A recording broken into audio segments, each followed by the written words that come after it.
The controversy surrounding so-called industrial policy has arguably been the most heated and frankly most vicious, even by the standard of the subject. Well into the 80s, into early 90s, there were a lot of free market economies who were trying to argue that industrial policy didn't exist in countries like Japan and South Korea, which were at the time famous for their industrial policies.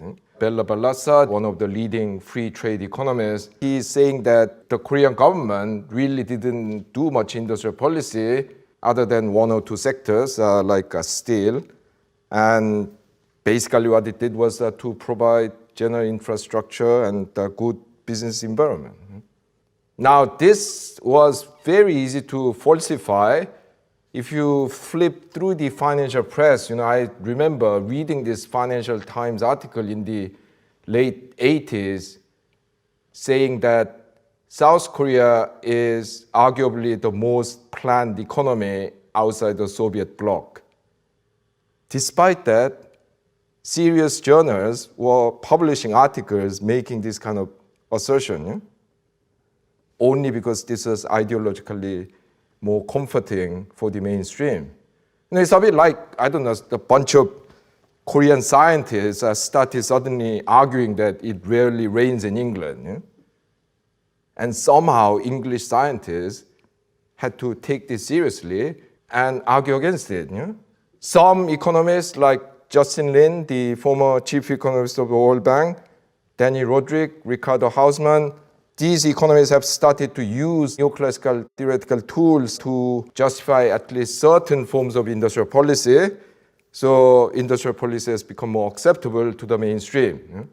At least since the financial crisis, but even slightly before that, quite a number of countries, including the US, Germany, and so on, started rediscovering and strengthening their industrial policy for various reasons. So one reason was the collapse of the finance-driven growth model in a number of countries, which made people realize that no, you cannot build an economy on expectations. You need to make things. You need to raise productivity. In the last decade or so, a lot of new technologies have emerged. So there's a race now to occupy the commanding heights before other countries do.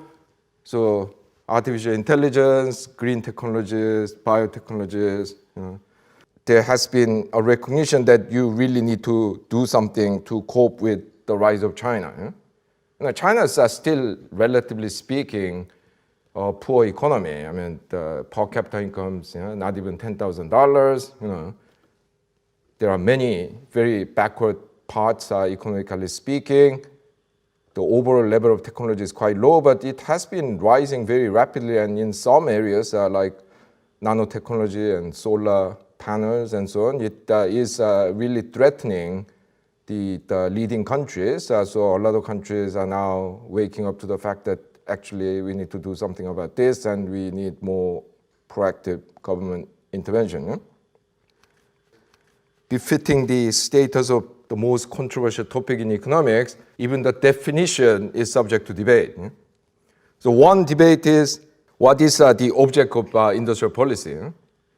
So a lot of people, including myself, will argue that it is a policy intended to promote the development of the manufacturing sector. But there are others who say that no, it's industrial policy. So industry is more than manufacturing. It should include mining, production of electricity and gas and things like that. Still, others argue that no, as far as it targets certain economic sectors, it doesn't matter whether it's targeting manufacturing or industry or agriculture or services. So any sectoral intervention should be called industrial policy. Another controversial definition issue is that of selectivity. It is targeting particular sectors. They have been variously called strategic sectors, leading sectors, key sectors, or whatever. Others believe that it should also include general or horizontal policies that benefit all industries equally, like infrastructure investment, research and development, education. They believe that selective policies is at best ineffective and at worst harmful. I think this dichotomy between general and selective industrial policies is a false one. Because in a world with limited resources, whatever policy you choose, you are favoring some sectors over others. Education, okay, maybe up to, say, lower secondary level, it's pretty general, so it benefits all sectors equally. But beyond that, education is actually quite specific. In countries like Germany and Japan, they have a very developed vocational education system. So from the age of 14 or 15, people begin to really learn and hone their skills in particular industries. At the university level, that we are all specialized. If the government gives more funding to particular types of engineering departments, then it's actually favoring sectors that will use those types of engineers. Infrastructure. Infrastructure is not something kind of amorphous and can be remolded. You either build a railway between your, copper mine and the seaport, or you build an airport for, say, the flower growing region. So once you have decided to build infrastructure, you are committing yourself to promoting or not promoting particular sectors, because infrastructures have particular locations and they have different cost implications for different industries.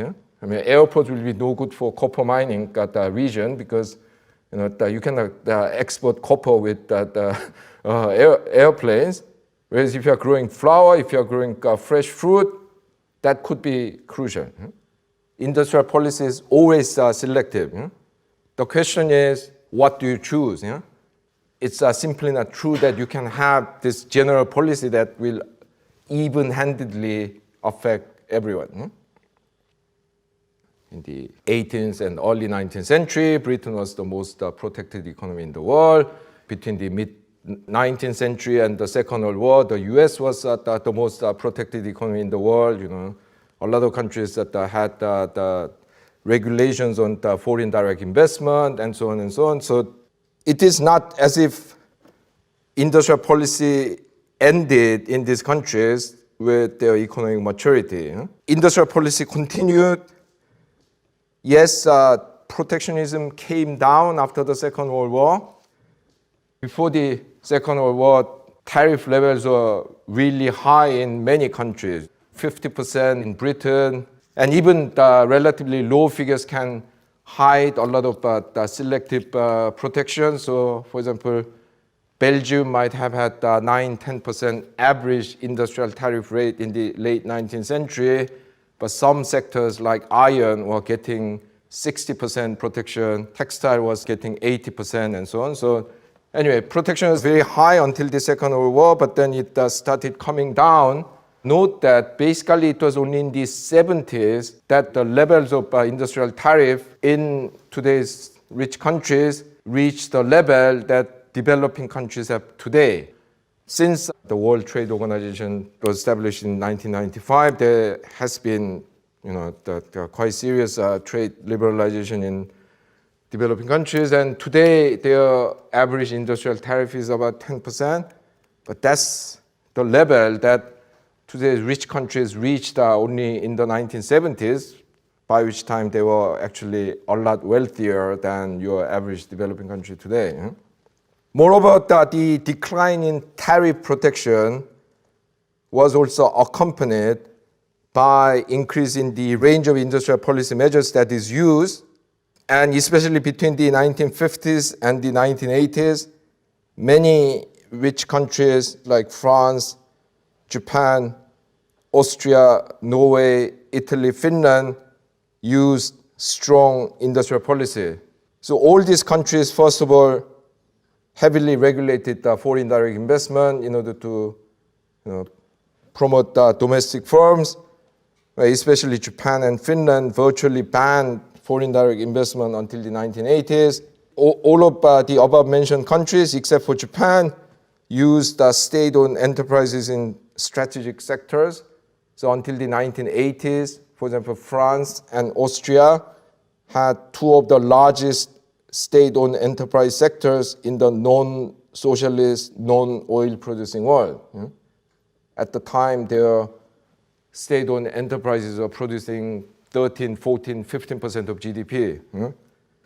France and Japan used planning. They had 5-year plans. I mean, these were indicative planning, so was not mandatory planning like in the Soviet Union.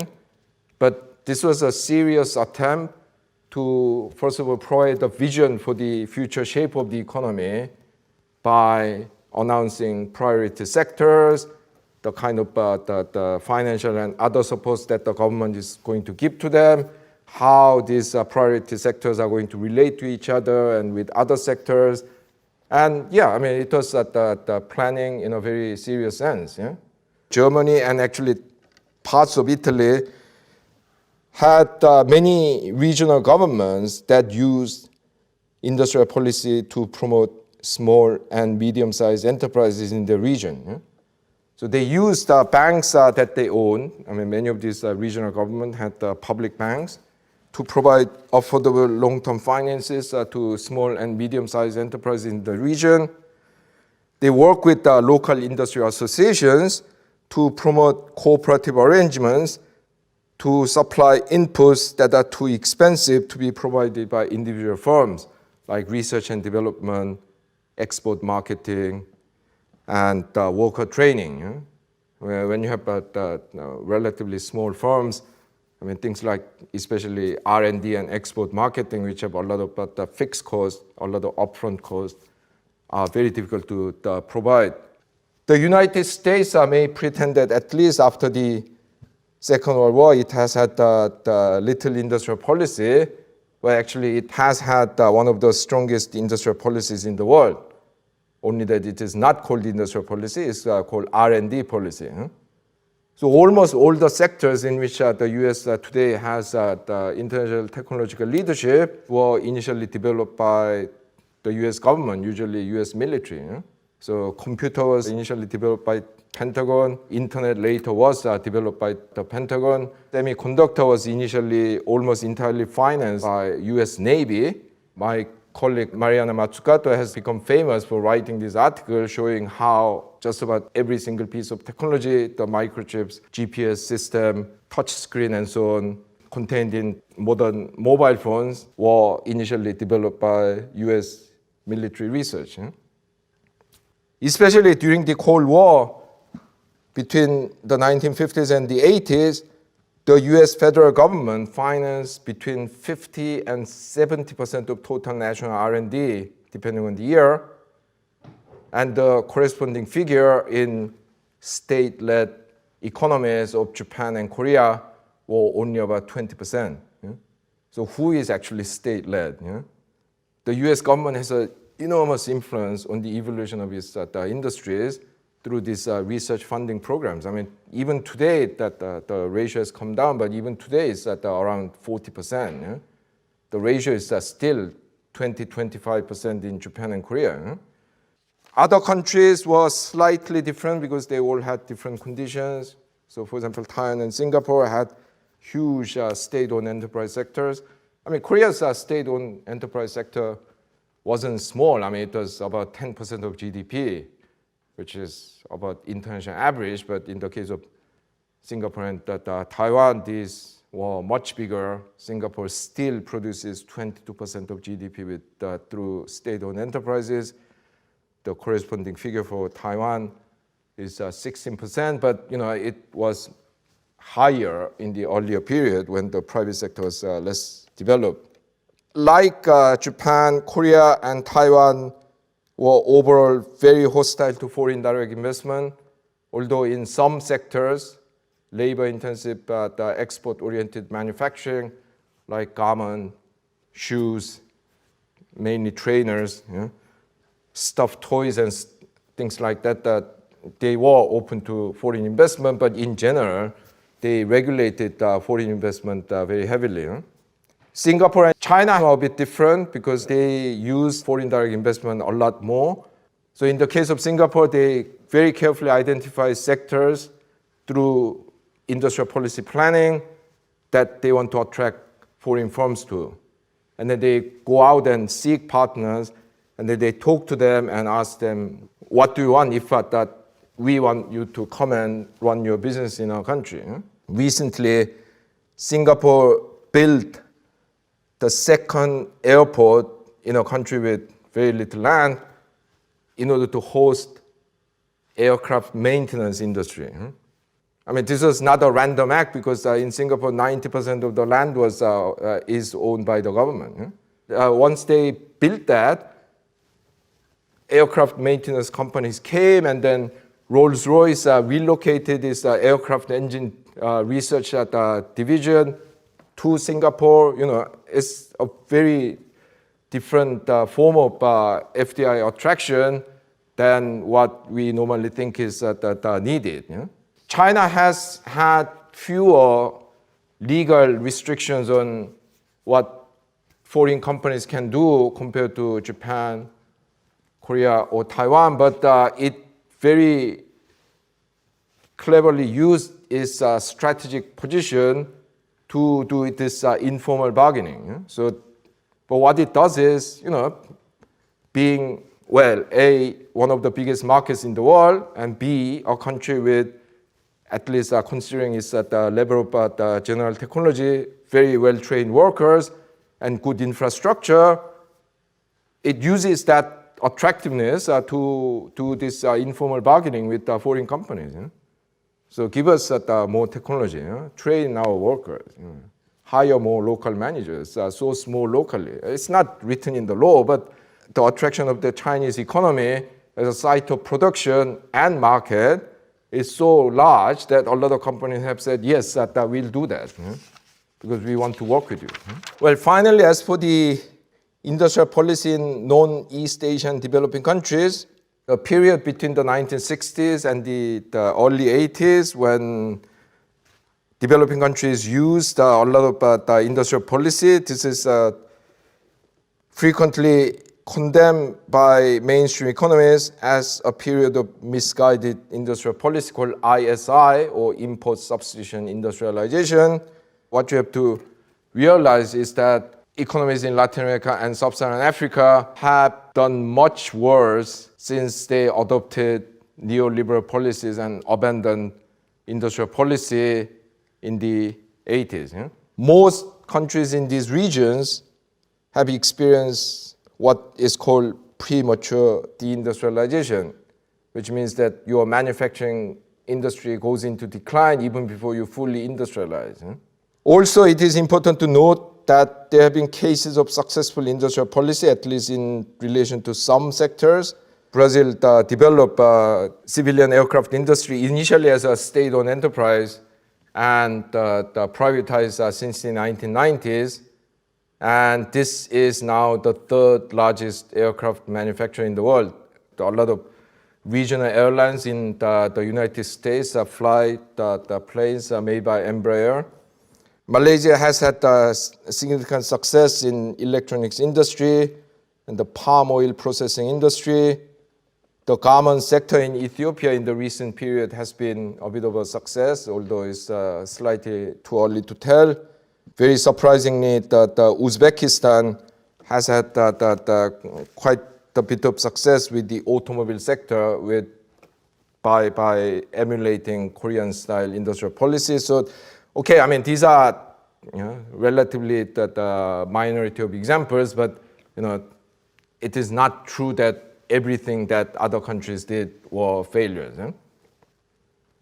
I mean, it's not because lack of theoretical reasons why industrial policy hasn't worked in many countries. So I'm going to just group them broadly into three categories. The first set of arguments I call the interdependence argument. The first one is based on this idea of demand complementarities. Basically, firms, different industries, they buy from and sell to each other. How you develop different sectors is going to be different according to this pattern of mutual supply and demand. So one type of this argument was called the big push argument.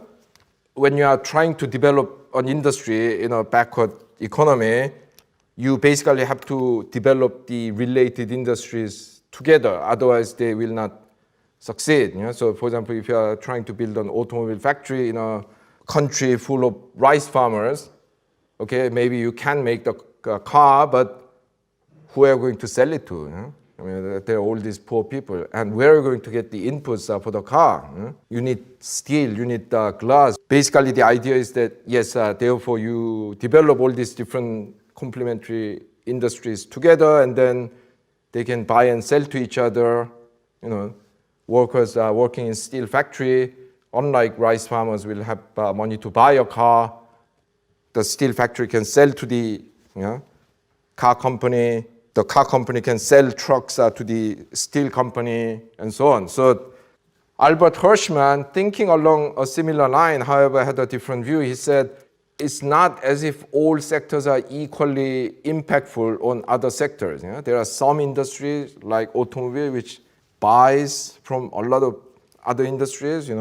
And he holds this relationship between different sectors linkages.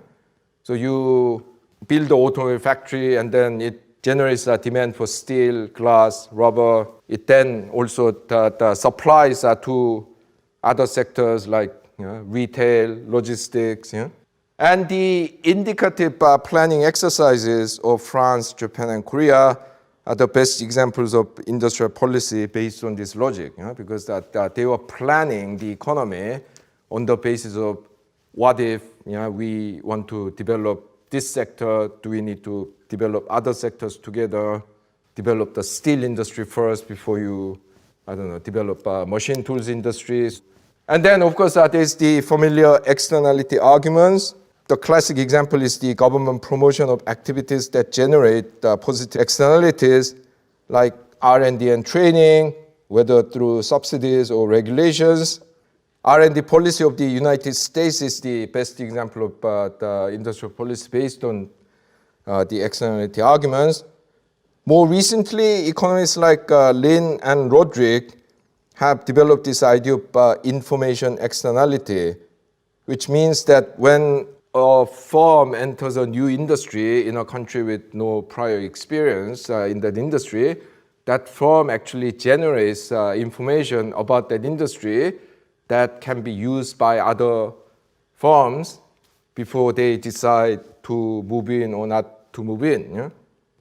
It's an interesting idea, but actually, in a way, not very original, because Malaysia have used policies based on these ideas since the 1950s. They had this scheme of pioneer firms.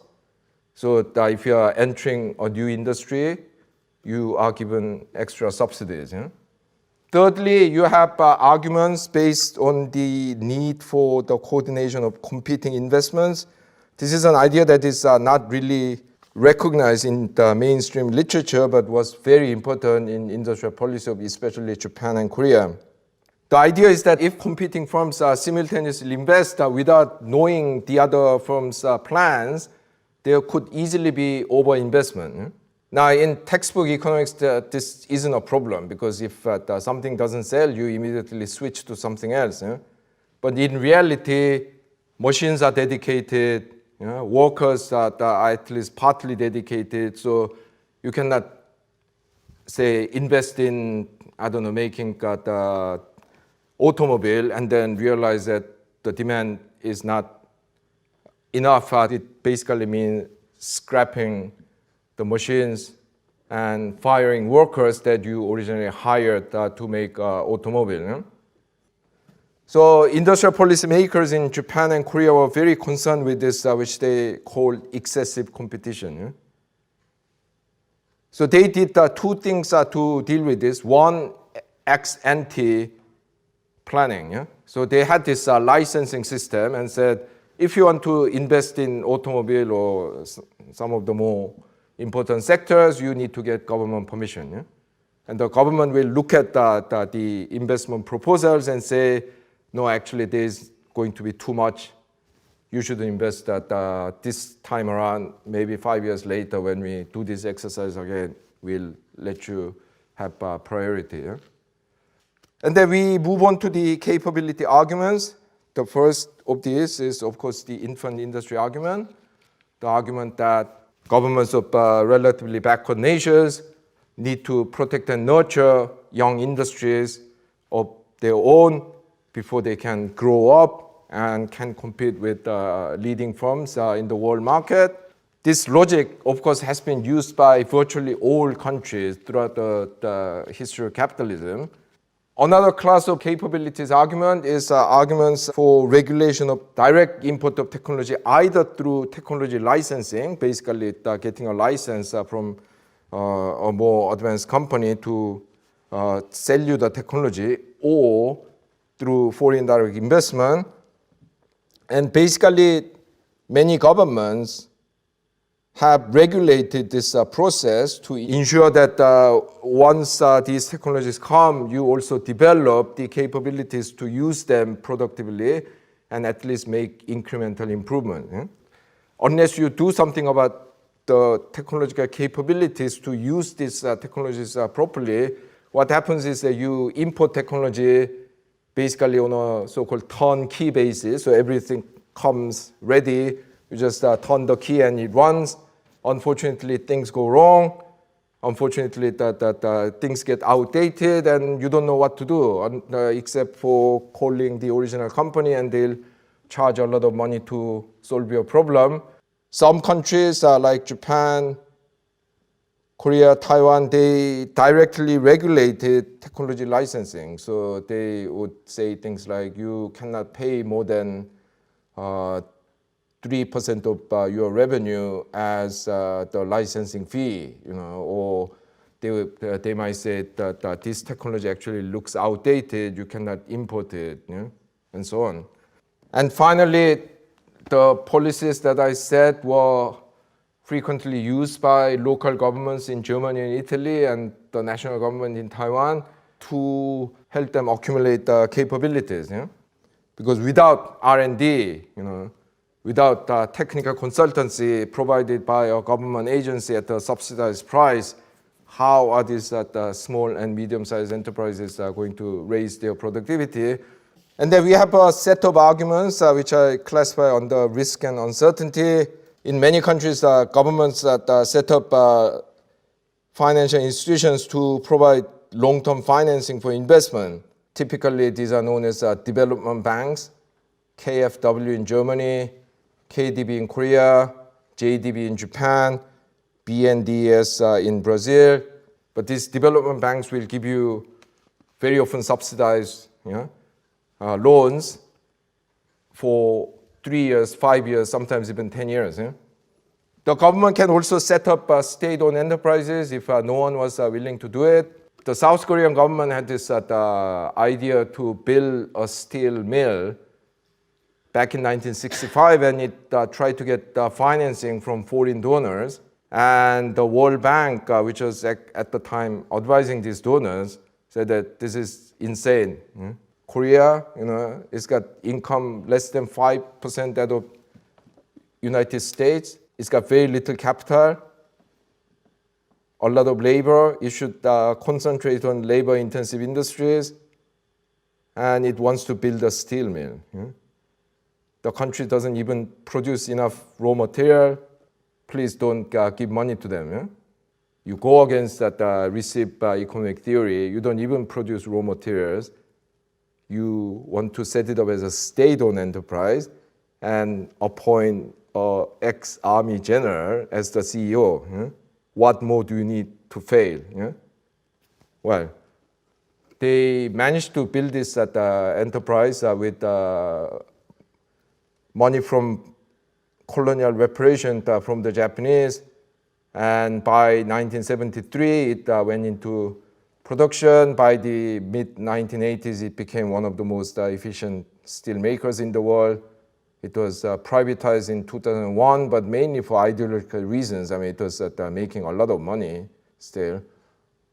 And it is still like the fourth largest steel maker in the world. So seen from today's point of view, it is obvious that Korea should have set this up. Yeah? But at that time, everyone said, wow, this is too risky. Yeah? Future is too uncertain. So the government stepped in with its own money. Yeah?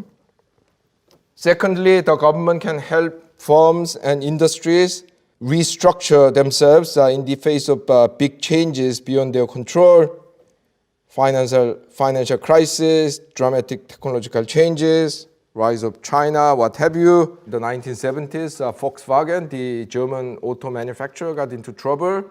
So it was nationalized, regionalized, if you like. It was basically taken over by the local government of the state of Lower Saxony, Niedersachsen in the German. And yeah, actually the government of Niedersachsen still owns about 20% of Volkswagen because of that history. The US, the country of so-called free enterprise, it basically nationalized General Motors after it went bankrupt in 2008 and have restructured it to compete in the electric car market. And finally, you have the policies that are intended to help workers cope with risk involved in the restructuring process through things like unemployment insurance, job search service, and subsidized retraining. And the Scandinavian countries, Sweden and Finland especially, have been very good with this. So the workers there are not very resistant to the introduction of new technologies and redefinition of jobs and so on, because no one likes to lose their current job, but it's not the end of the world. They lose their job, they'll get the unemployment benefit, which is 65 and 75%. They'll get up to 2 years of that, provided that they go into retraining programs. And then you will have sort of personal consultant given to you by the government to plan your retraining and find your job in the new sectors. So actually, Sweden is one of the most robotized economies in the world. Because Swedish workers do not fear robots. Anyway, so if you use these kind of things well, it can actually facilitate the industrial restructuring and development. And even though they are not industrial policy proper, they can be quite important. Then let's talk about implementation issues. The fact that there are theoretical justifications for a policy doesn't mean that you will necessarily succeed with that policy in practice, because the policy has to be well designed and well implemented. So let's first of all look at policy design. Well, I think the most important thing is that the policies need to be realistic in order to be successfully implemented. But that doesn't mean that industrial policy makers should only try safe things. This is the view of the World Bank. In this famous report on East Asian Miracle in 1993, the World Bank recommended that, yes, some of the industrial policies used by countries like Japan and Korea, even though they are highly unorthodox from our theoretical point of view, kind of work, but they work only because these countries had exceptionally capable bureaucracies. Do not try this at home. So it might have worked for some people. It is not going to work for you. You shouldn't even try. Justin Lin basically recommends that you should try to imitate countries that are slightly above you. So look at countries that have per capita income twice, maybe 3 times higher than yours, and try to emulate their industries. Well, that will be safer, but that will mean that Korea would have never developed a steel industry in the 1960s. Japan would have never developed an automobile industry in the 1950s. Now, when you try difficult things, there will be failures. But as the economist Joseph Stiglitz like to say, if you are not failing, you are not trying hard enough. So you need a portfolio of industries. So yes, quite a few safe bets, and a larger number of medium difficult things and a small number of very difficult things. Yeah? But then unless you push yourself in that kind of way, you will never progress beyond your current level. Yeah?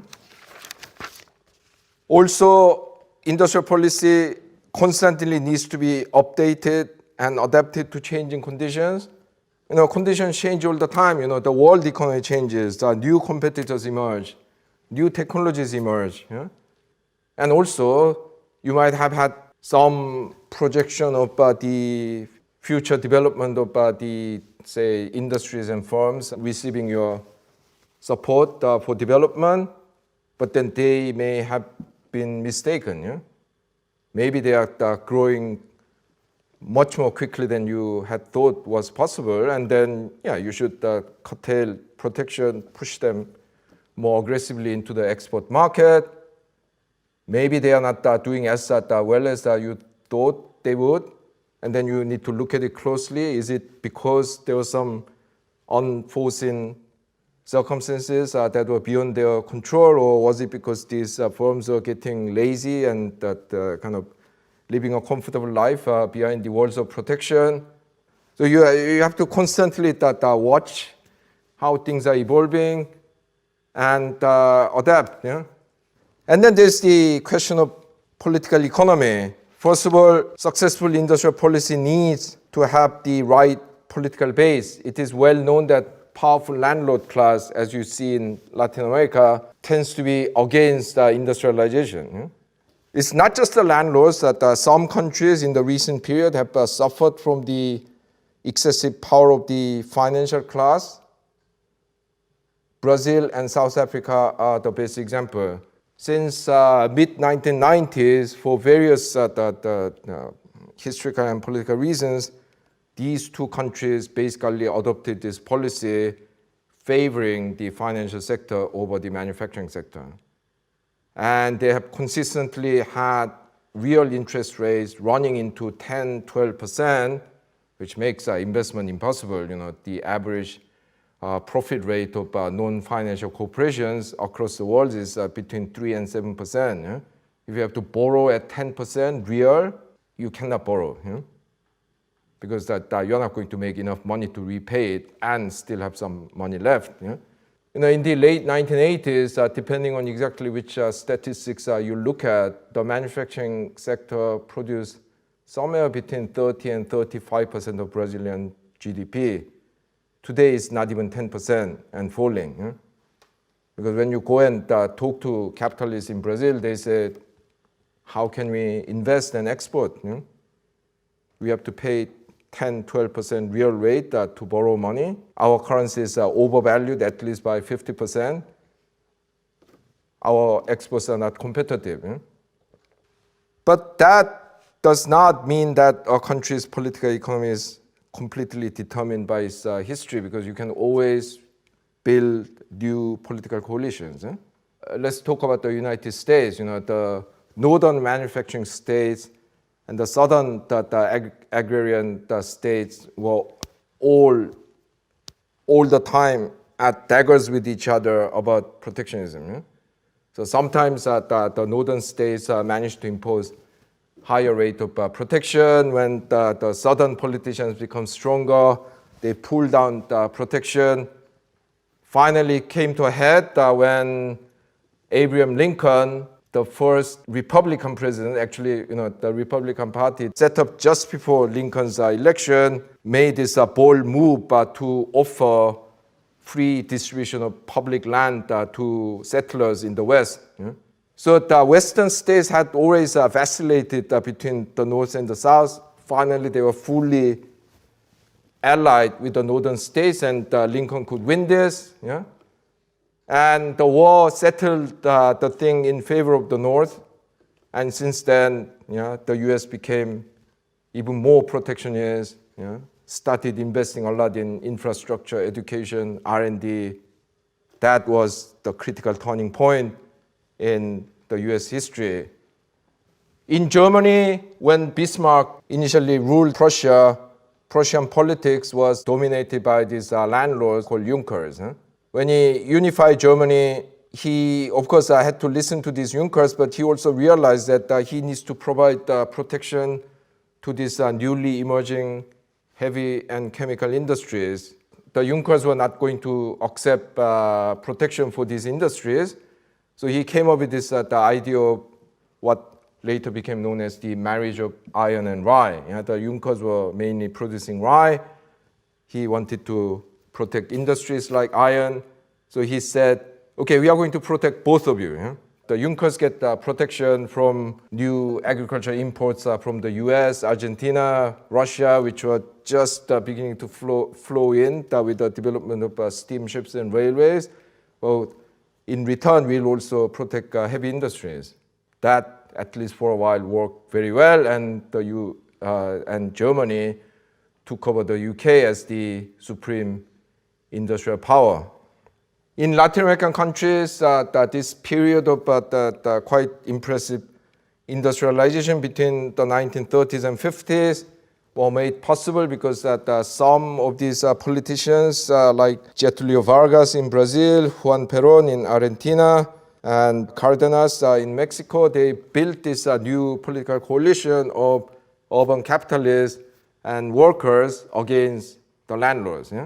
And for a while, they provided protection to domestic manufacturing industries, and actually they achieved quite impressive levels of industrialization. In, say, for example, 1960, South Korea's per capita manufacturing value added was something like $20.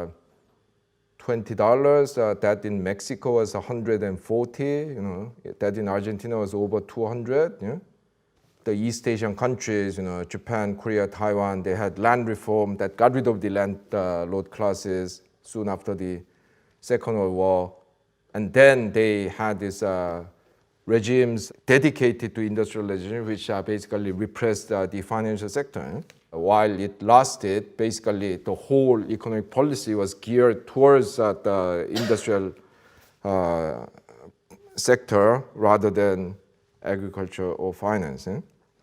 Well, second political economy issue is known as the issue of embedded autonomy. This term was invented by the American sociologist Peter Evans, who compared industrial policies in Brazil, Korea, and India, and came up with this conclusion that you need a state that is embedded in society. It has to have network and commitment to the society.